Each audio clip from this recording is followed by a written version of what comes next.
출애굽기 4장 말씀입니다. 구약 성경 86면입니다.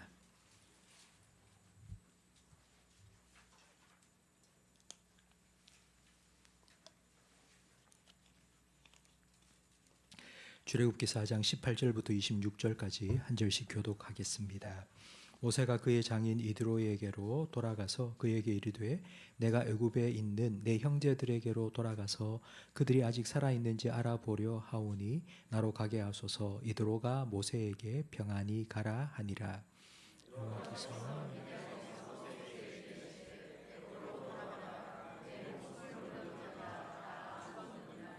모세가 그의 아내와 아들들을 나귀에 태우고 애굽으로 돌아가는데 모세가 하나님의 지팡이를 손에 잡았더라.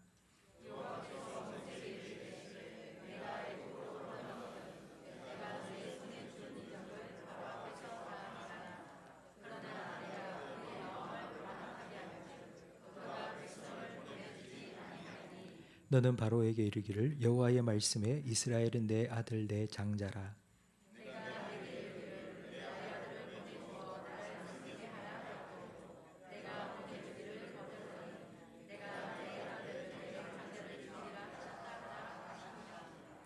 모세가 길을 가다가 숙소에 있을 때에 여호와께서 그를 만나사 그를 죽이려 하신지라.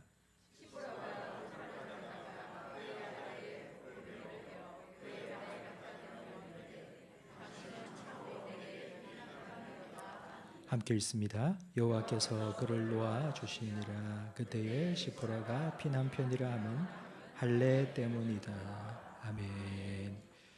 세상을 창조하신 후에 하나님께서는 세상에서 하나님의 뜻을 이루어 가실 때 사람을 사용하셨습니다. 아담에게는 생육하고 번성하고 정복하고 다스리라고 세상을 맡기셨고, 아브라함에게는 복의 통로가 되게 하셔서 모든 민족이 아브라함을 통해서 복을 받도록 하셨습니다. 그리고 출애굽기에 들어와서는 모세를 하나님께서 세워서 하나님의 백성을 구원하게 하셨습니다. 이렇게 아담도 아브라함도 모세도 우리와 똑같이 연약하고 부족한 사람들이었습니다. 모세의 경우를 우리가 지난 시간에 봤는데, 그가 젊었을 40년 동안은 애굽에서 최고의 학문을 배웠습니다. 말도 잘했을 거고 아마 리더십도 있었을 거고 힘도 강했을 겁니다. 그리고 40년 동안 80세 될 때까지는 광야에서 양을 쳤습니다. 그 40년 동안 입이 뻣뻣하게 굳었고 혀가 둔하여졌습니다. 하나님께서 이런 모세를 들어 쓰시기보다 처음부터 말 잘하는 사람을 불러서 쓰셨다면 좋을 텐데, 왜 하나님은 굳이 이런 모세, 나 못합니다, 나는 혀가 부족합니다, 말 잘 못합니다, 이런 모세를 하나님께서 왜 부르시고 쓰시려고 하시는 걸까요? 하나님께서는 능력으로 모세의 혀를 풀어서 마치 방언하듯이 말을 술술술 잘 하도록 만들 능력이 있으십니다. 그럼에도 하나님은 그렇게 하지 않으셨습니다. 네 형 아론이 말 잘하니 네 형을 내가 함께 보내주겠다고 말씀하셨습니다. 하나님은 왜 이렇게 하시는 걸까요? 왜 하나님의 능력으로 모세를 말 잘하는 사람으로 바꾸지 않으셨을까요? 처음부터 왜 말 잘하는 사람을 하나님 부르지 않으셨을까요? 잘난 사람에게 일을 맡겨놓으면 처음에는 나 잘할 수 있습니다, 아주 자신만만하게 시작합니다. 그러다가 그 맡은 일이 조금 힘들다 싶으면은 내 능력이 여기까지인가 보다 하고는 쉽게 포기합니다. 40년 전에 모세가 그랬습니다. 내가 할 수 있다, 내가 이 민족을 위해서 내가 뭔가 할 수 있다 생각하고 탁 애국 사람 명 쳐죽이고는 그 길로 모든 걸 다 내려놓고 말았습니다. 그래서 하나님께서는 약한 사람, 부족한 사람을 들어 쓰십니다. 잘난 사람도 많고 능력 있는 사람도 많지만 하나님은 의도적으로 그렇게 하지 않으십니다. 그렇게 부족하고 연약한 사람을 들어 써야지, 하나님 나는 못합니다, 나는 감당할 수 없습니다, 처음부터 끝까지 하나님 나는 못합니다, 하나님이 하셔야 됩니다, 하나님 나를 붙들어 주셔야 됩니다, 하나님만 의지하고 그 일을 할 수 있기 때문입니다. 하나님께서는 이걸 가르쳐 주기 위해서 사그러들지 않는 떨기나무 불꽃 가운데 모세를 만나 주셨습니다. 사라지지 않는, 사그러들지 않는 이 불꽃처럼, 계속해서 활활 타오르는 불꽃처럼, 모세야, 네가 네 힘과 네 능력으로는 하고는 금방 잿더미가 되어버렸지만 내가 너와 함께 할게, 내가 너를 사용할게, 내가 너를 붙들어 줄게, 내가 너에게 힘 줄게, 내가 너를 통해 일할게. 하나님께서 그렇게 모세를 부르신 것입니다. 그리고 난 후 하나님께서는 설득하십니다. 모세야, 가라. 내가 너와 함께 할게. 너에게 할 말을 내가 가르쳐 주겠다. 네가 청 말 못하겠다면 말 잘하는 네 형 아론을 내가 함께 보내주겠다고 계속하여 설득하고 또 설득하셨습니다. 이 정도가 되면 이사야처럼 주여 내가 여기 있습니다. 나를 보내소서, 나를 써주셔서 이렇게 응답해야 마땅하지 않겠습니까? 그런데 모세의 반응이 18절 말씀에 기록되어 있는데 우리 18절을 함께 읽겠습니다. 모세가 그의 장인 이드로에게로 돌아가서 그에게 이르되 내가 애굽에 있는 내 형제들에게로 돌아가서 그들이 아직 살아있는지 알아보려 하오니 나로 가게 하소서. 이드로가 모세에게 평안히 가라 하니라. 이드로는 장인입니다. 장인에게 내가 애굽에 가야 됩니다라고 말할 때에 애굽에 가야 되는 이유를 하나님 만났습니다. 하나님께서 내게 내 민족을 구원하라는 사명을 맡겨주셨습니다라고 말하지 않았습니다. 내 형제가 아직 살아있는지 잘 지내고 있는지 한번 보고 오고 싶습니다라고 말했습니다.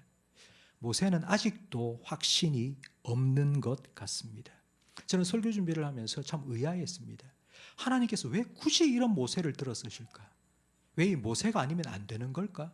왜 이런 모세를 자꾸 부르시고 보내려고 하실까? 설교 준비를 하다가 좀 막혔습니다. 그래서 인터넷을 검색하면서 설교 자료를 찾고 있는데 한 신문 기사가 제 눈에 탁 뜨였습니다. 이번 주 9월 첫째 주 우리 한국에 있는 서점에서 베스트셀러 1위 책이 혹시 무슨 책인지 들어보셨습니까? 소설책인데요.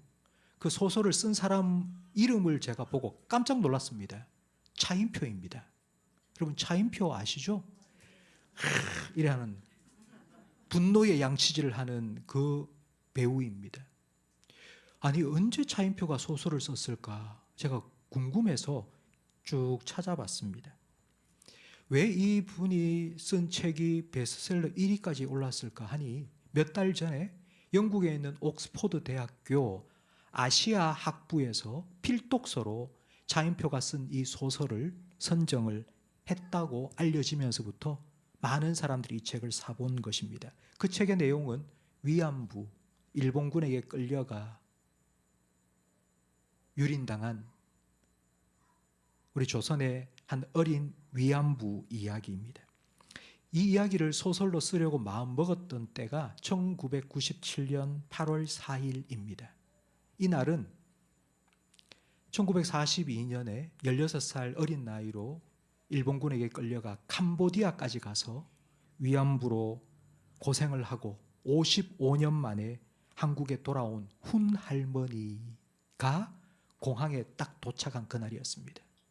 공항에 도착해서 한국말을 한마디도 할 수 없는데 아리랑 노래를 흥얼흥얼 부르는 그 모습을 뉴스를 통해 보면서 차인표 씨의 마음속에는 분노가 치밀었답니다. 이 일본 놈들, 내가 이 사람들의 만행을 내가 꼭 글로 써보고 싶다 생각하고 쓰기 시작했다고 합니다.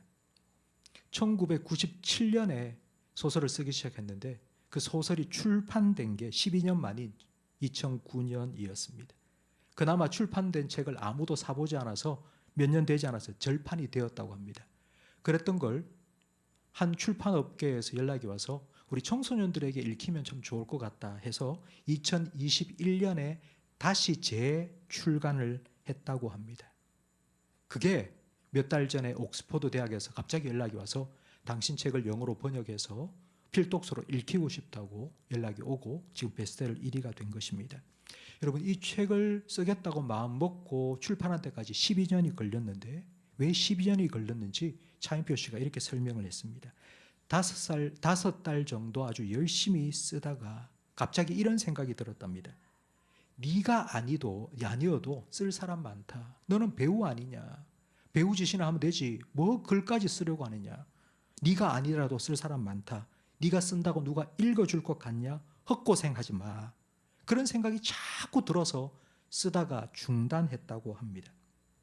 그러다가 배우 활동을 하다가 잠시 쉬는 시간에 자원 봉사활동, 이 차인표 씨와 신혜라 씨가 부부인데요. 아주 독실한 기독교인입니다.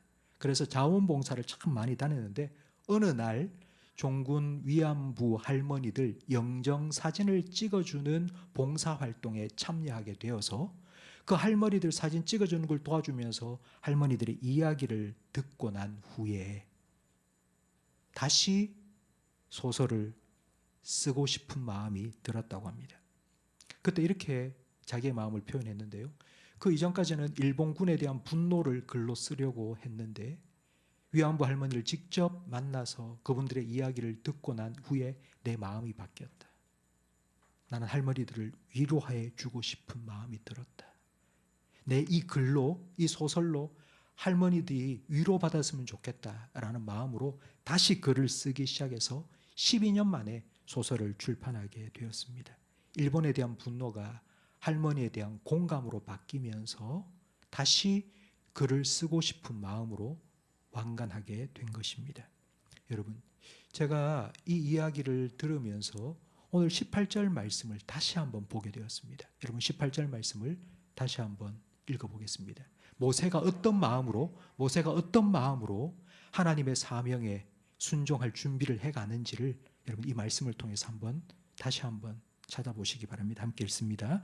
모세가 그의 장인 이드로에게로 돌아가서 그에게 이르되 내가 애굽에 있는 내 형제들에게로 돌아가서 그들이 아직 살아있는지 알아보려 하오니 나로 가게 하소서. 이드로가 모세에게 평안히 가라 하니라. 모세는 40년 동안 광야에서 양을 쳤습니다. 목자로 살았습니다. 그 40년 동안 애굽 생각 다 잊어버렸습니다. 근데 40년 만에 애굽을 생각하고 애굽에 남아있는 자기 형제들과 자기 민족을 다시 생각하게 된 것입니다. 그곳에서 노예살이하며 고통당할 자기 형제들의 아픔을 다시 느끼고 공감하기 시작한 것입니다. 성도 여러분, 하나님께서 우리에게 맡기신 일을 우리로 하여금 하게 하실 때는요, 하나님께서 무조건 하라 하지 않습니다. 제일 먼저 하나님께서 우리에게 시작하시는 하나님의 사역의 준비는 무엇인가 하면요, 바로 하나님의 마음을 품게 하는 것입니다. 빌립보서 2장 13절 말씀을 함께 읽겠습니다. 너희 안에서 행하시는 일은 하나님이시니 자기의 기쁘신 뜻을 위하여 너희에게 소원을 두고 행하게 하시느니. 하나님께서는 우리에게 어떤 일을 맡기실 때에 그냥 그 일을 하라고 일을 맡기시지 않습니다. 먼저는 하나님의 마음을 느끼게 하시고 하나님의 시선으로 그걸 보고 그게 내가 해야 될 일이라는 것을 먼저 깨닫게 해 주십니다. 하나님의 시선으로 보게 하시고 하나님의 마음으로 그 사람을, 그 일을 품게 하십니다. 바로 그게 사명입니다. 지금 우리 교역자들은 요 가까이에 있는 아파트를 빌려서 거기서 사무실로 쓰고 있습니다. 그 아파트가 한 47년 된 아파트입니다. 아주 오래된 아파트고요. 그리고 그 아파트에 사시는 분들도 그냥 20년 사신 분이 아닙니다. 아주 오랫동안 사신 분들입니다. 제가 그 아파트에 딱 들어가서 엘리베이터를 타고 사무실을 쭉 올라가다 보면 이런저런 분들 참 많이 만나는데요. 그분들이 전부 다 묵은둥이세요. 서로 잘 아는 것 같기도 하고, 그래서 서로 인사를 이렇게 하는 둥 마는 둥 하고, 그런 거 아시죠? 뭐 늘 알고 늘 옆에 있고, 그래서 뭐 미운 정도 들고 했던 사람이라서 딱 타면 분위기가 좀 썰렁한 거예요. 그래서 제가 우리가 왔다고 이삿떡도 다 돌리고 했는데, 이 새로운 젊은 사람들이 계속 왔다 갔다 할 때 우리가 왔다는 걸 내가 어떻게 좀 할까? 제 마음에 이런 마음이 들더라고요. 인사 좀 잘하자. 되면 먼저 안녕하세요, 안녕하세요, 이렇게 인사부터 하는 그걸 좀 내가 해야 되겠다 싶은 마음이 참 들었습니다. 그래서 제가 타서 누구라도 같이 타고 함께 들어오면 안녕하세요, 그리고 몇 층 가십니까 눌러주고 기다려주고, 그렇게 지금 계속하고 있습니다. 별것 아닌 것 같은데요, 하나님께서 저한테 그런 마음을 주신 겁니다. 성도 여러분, 여러분이 살아가시면서 여러분 마음속에 혹시라도 남들이 보지 못한 것, 남들의 눈에는 보이지 않는 것, 저게 필요한 것 같은데 왜 저건 이렇게 잘 되지 않을까, 누군가 조금만 해주면 좋을 텐데 라고 보여지는 게 있고 느껴지는 게 있으면 하나님께서 여러분에게 맡기신 사명이라고 한번 생각해 보십시오. 하나님께서 다른 사람이 보지 못한 것들을 여러분에게 보여주신 거고, 다른 사람이 생각하지 못한 걸 느끼게 해 주신 것입니다. 그걸 통해서 하나님께서는 별것 아닌 것 같은데 그걸 통해서 하나님께서는 놀라운 변화를 일으켜 가실 것입니다. 이것이 하나님께서 사명을 맡기시고 이루어 가시기 위해서 준비하는 첫 번째고요. 두 번째 준비가 20절 말씀에 나와 있습니다. 우리 20절을 함께 읽겠습니다. 모세가 그의 아내와 아들들을 나귀에 태우고 애굽으로 돌아가는데 모세가 하나님의 지팡이를 손에 잡았더라. 아내와 아들들을 나귀에 태우고 이제 미디안을 떠난 것입니다. 모세가 온 가족을 데리고 떠났다는 건 애굽에 잠시 방문을 하고 돌아오기 위해서 간 게 아닙니다. 완전히 미디안을 떠나서 애굽으로 가서 그들을 데리고 하나님 약속하신 가나안 땅으로 함께 가기 위해서 완전히 떠난 것입니다. 이렇게 떠나는 모세의 손에는 딱 한 가지가 들려 있었습니다. 바로 지팡이입니다. 이 지팡이는 지난 40년 동안 광야에서 양을 칠 때 사용하던 지팡이입니다. 모세의 지팡이입니다. 그런데 오늘 20절 말씀에는 그 지팡이를 모세의 지팡이가 아니라 하나님의 지팡이라고 부르고 있습니다. 왜 모세의 지팡이가 아니고 하나님의 지팡이일까요? 4장 1절 말씀에 모세는 이스라엘 백성이 하나님이 나를 보냈다고 말하면 하나님이 누군데, 하나님이 왜 너를 보냈는데, 하나님이 어떤 분인데 라고 물을 때 제가 뭐라고 말합니까? 그들이 안 믿으면 어떻게 할까요? 라고 말했습니다. 그때 하나님께서는 네가 들고 있는 지팡이를 던져라. 딱 던지니 뱀이 되었습니다. 그리고 그 꼬리를 잡아라. 뱀 꼬리를 딱 잡으니까 다시 지팡이가 되었습니다. 금방 내가 너에게 보여준 이 기적을 백성들 앞에서 행해라. 그러면 백성들이 너를 믿을 것이다. 라고 말씀해 주셨습니다. 이 지팡이는 하나님께서 나를 보내셨다는 증거고 하나님께서 나와 함께 하신다는 상징입니다. 그래서 이 지팡이가 모세의 지팡이가 아니라 하나님의 지팡이가 된 것입니다. 모세가 40년 만에 애굽으로 돌아가면서 그는 딱 한 가지만 손에 들어봤습니다.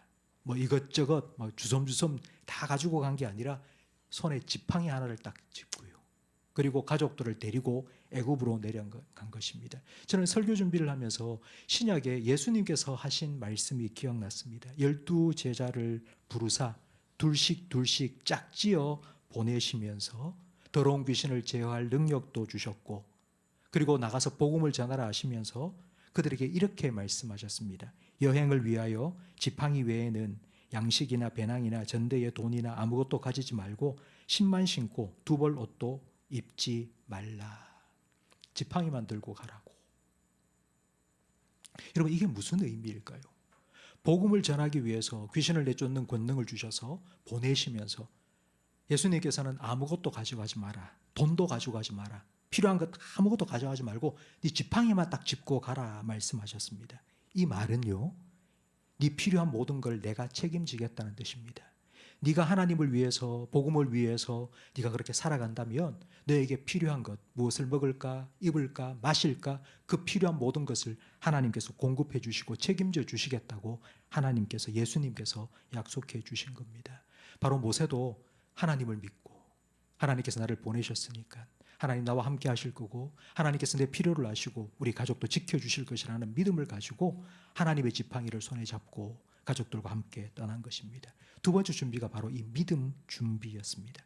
그런데 이렇게 설득당해서 이제 하나님의 마음을 품고 하나님이 나와 함께 하심을 믿고 출발하려고 하는 모세에게 희한한 일이 일어났습니다. 우리 24절 말씀을 함께 읽겠습니다. 모세가 길을 가다가 숙소에 있을 때 여호와께서 그를 만나서 그를 죽이려 하신지라.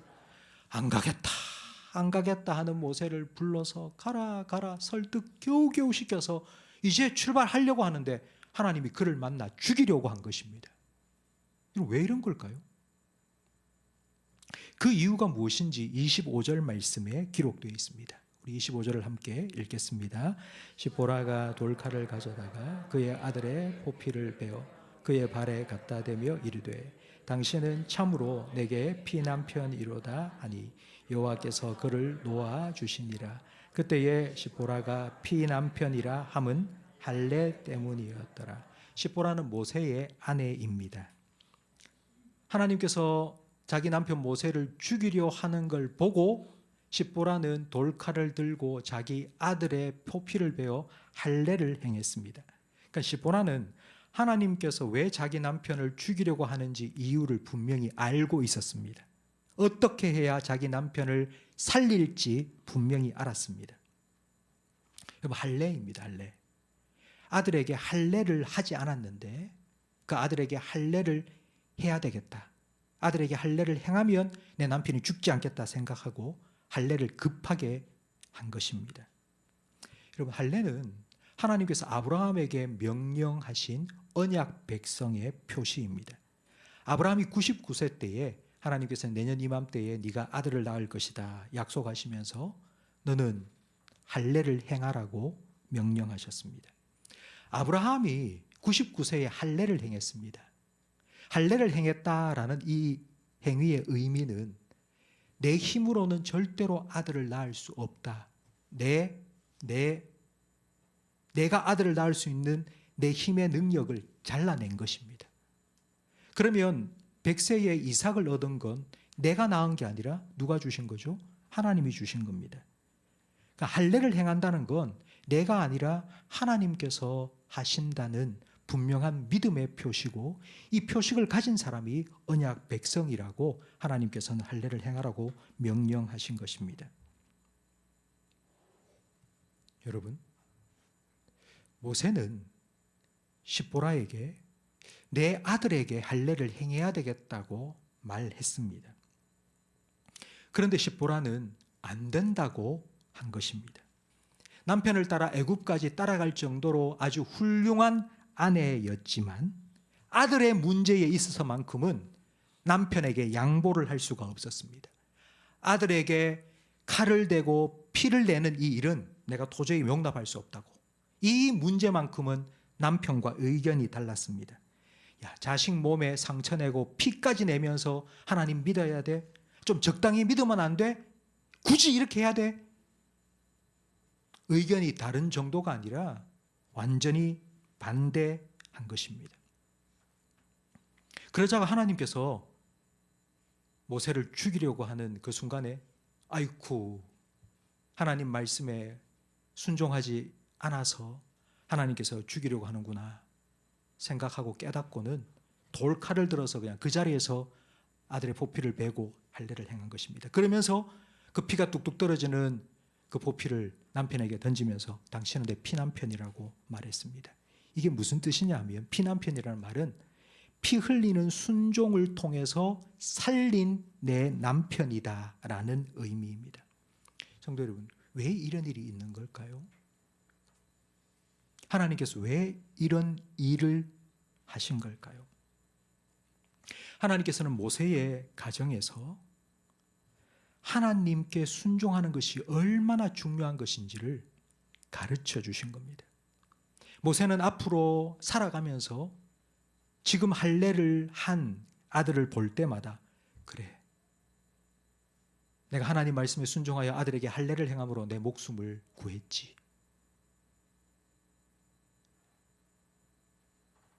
순종은 생명보다 중요한 거지. 또 다짐하고 또 다짐했을 것입니다. 지금 하나님께서는 모세에게 출애굽의 사명을 맡기셨습니다. 위대한 사명입니다.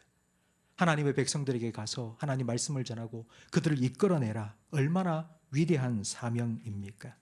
그 출애굽의 사명에 순종하는 것 못지않게 하나님께서 모세에게 요구하시는 것은 가정에서 아버지로서 자녀에게 신앙의 본을 보이고 믿음을 지키며 가정에서 순종하며 살아가는 것을 원하신 것입니다.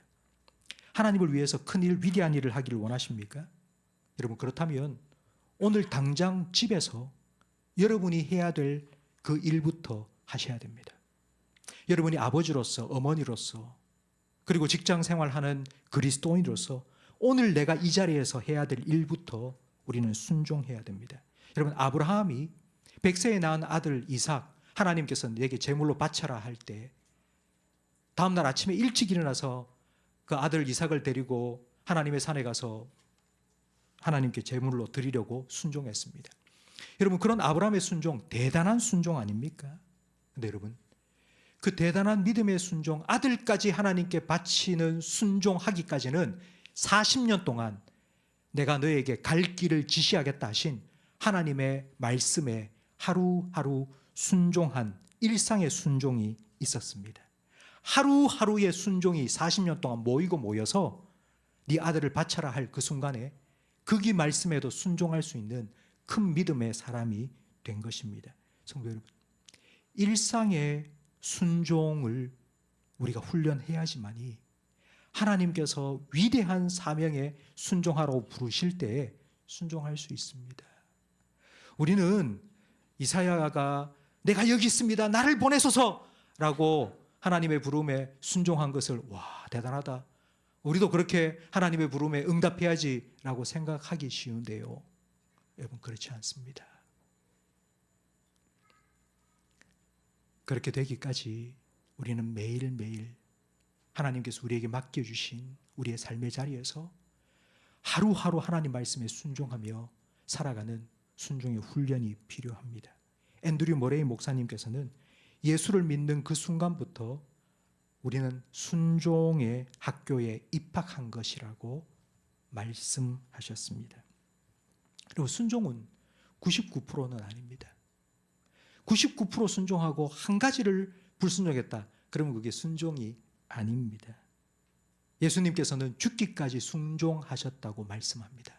십자가를 지시는 것, 죽기까지 순종하신 것, 바로 온전한 순종이 순종입니다. 이 순종학교의 졸업장은 이 하나님의 사람으로서 하나님께서 어떤 일을 이 사람에게 맡겨도 능히 해낼 수 있다는 바로 하나님의 공증과도 같은 것입니다.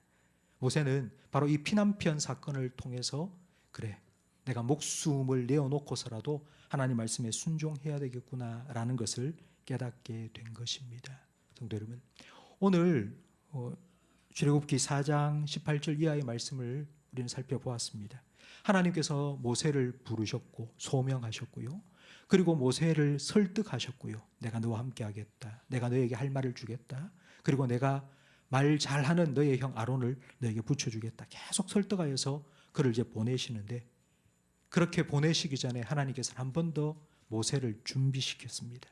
하나님께서 맡기신 그 사역을 잘 감당해 나갈 수 있는 하나님의 사람으로 준비시켰는데 세 가지입니다. 첫 번째는 바로 하나님 마음을 품게 하신 거고요, 그리고 두 번째는 하나님을 더욱 의지하게 하셨고요, 그리고 세 번째는요, 바로 살아가는 큰 일이 아니라 살아가는 그 삶의 가정에서 작은 순종이지만 하나님 말씀에 순종하며 살아가는 것을 하나님께서는 훈련시켜 주셨습니다. 하나님께서 우리에게 맡겨주신 사명을 한번 생각해 보십시오. 여러분, 하나님께서 더 큰 사명을, 또 다른 사명을 나에게 맡겨주십시오, 아마 이런 분은 아무도 없으실 거라고 저는 생각됩니다. 하나님께서 지금 여러분에게 이미 맡겨주신 사명이 있습니다. 교회에서는 직분일 수 있고요, 가정에서는 부모의 사명이기도 하고요, 그리고 세상에서는 세상의 그리스도인으로서의 사명이고요. 여러분, 그 사명을 하나님께서 우리에게 맡겨주셨습니다. 하나님께서는 그 사명을 잘 감당하길 원하시겠죠, 우리가. 그래서 하나님 우리를 준비시켜 주실 겁니다. 모세를 준비시킨 것처럼 하나님께서 여러분에게 어떤 마음을 주시는지, 하나님께서 어떤 걸 보게 하시는지, 하나님의 시선으로, 하나님 마음으로 여러분 보고 품게 하시는 바로 그 일에 여러분께서 조금 더 관심을 가지시고 그 일에 여러분 순종할 수 있기를 바랍니다. 그 일에 하나님께서 나와 함께 하신다는 분명한 믿음을 가지고, 하나님께서 이 일을 나에게 맡겨주셨고 하나님께서 이 일을 나에게 하라고 주셨다는 분명한 하나님에 대한 믿음 가지고 여러분이 맡겨주신 자리에서, 여러분을 세워주신 그 자리에서 하나님의 사명을 감당해 나가시는, 하나님과 함께 감당해 나가시는, 하나님의 능력으로 감당해 나가시는 저와 우리 모든 성도님들이 되시기를 예수님 이름으로 축원합니다.